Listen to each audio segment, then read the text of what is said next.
An empty seat. My hope is that if he's in town, that he's with us on Monday night. Disappointed residents. It is like the community don't count. And a spotty attendance record. Our analysis found Mayor Justin Bibb has not attended more than 24 city council meetings since taking office. News 5 investigator Sarah Buttison reviewed the records.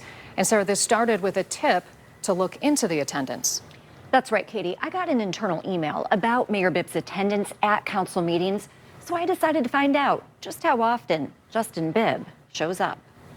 Good evening, Council President. Fauzi Badur wanted to talk to Cleveland's mayor, so he went to the city council meeting.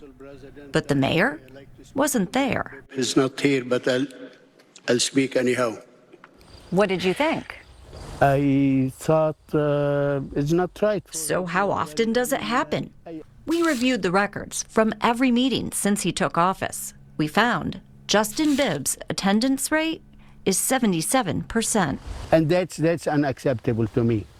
That's unacceptable. Take a look. The mayor missed 27 out of 117 council meetings. Frank Jackson attended more. During a similar time period, the former mayor missed only 17. But I think that there is an expectation when people come that they're excited to be able to engage directly with him. We looked into Mayor Bibb's attendance after we obtained an email sent from Charlie Slife to his fellow council members.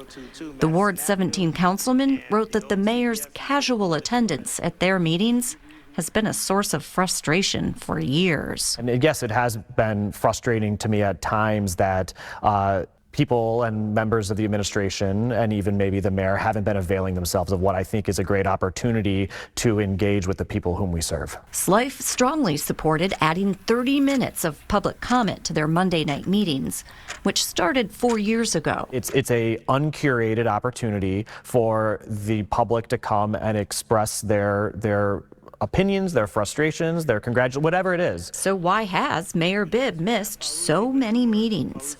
We asked for an interview, but he refused to talk. Council President Blaine Griffin provided one possible explanation for Mayor Bibb's absences. Remember Slife's email about Bibb's attendance? In his reply, Griffin wrote, one of Bibb's senior staff members said, the mayor doesn't give a F about council. If there's a sense out in the wider community that there's a rift between city council and Mayor Bibb, I hope that that's not a glaring example of that being true. The mayor's staffer, Ryan Puente, says his comment was made during a moment of frustration and doesn't reflect his respect for city council. There's another reason Bibb may be missing council meetings. Is he out of town too often? Some would say yes. We know during his first year in office, Bibb took 14 different out-of-state trips. Places like New York City, Austin, Texas, Miami, Florida, Chicago, Washington, D.C., and Reno, Nevada. He was in New York again this September for Climate Week, and so I'll work with where he spoke at this Forbes magazine summit. Yeah, we see him in front of the cameras. We see him going out of town, all these other climate things and whatever. But we don't see him in the neighborhood. Terry McNeil founded Fix Our Streets 216 over his frustration with Cleveland's road conditions. He didn't want to have dialogue. We need dialogue with the mayor. It's not a one-sided thing. Over a month ago, we asked about all of Bibb's trips this year. The city hasn't given us any records.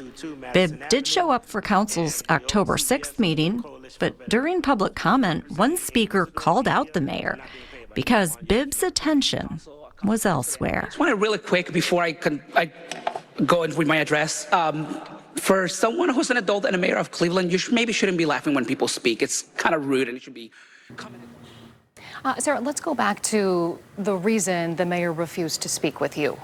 It's in email. Right here we see it. Bibb's Chief Communications Officer, Sarah Johnson, writing that they wanted to focus on building a stronger, more trusted partnership before they will let you interview the mayor. That's right, Katie. That was the response that we received. Reporters, though, as we know, are supposed to be government watchdogs, not partners. So we asked First Amendment expert Andrew Geronimo what he thought. I think it's offensive to the idea of a fiercely independent press.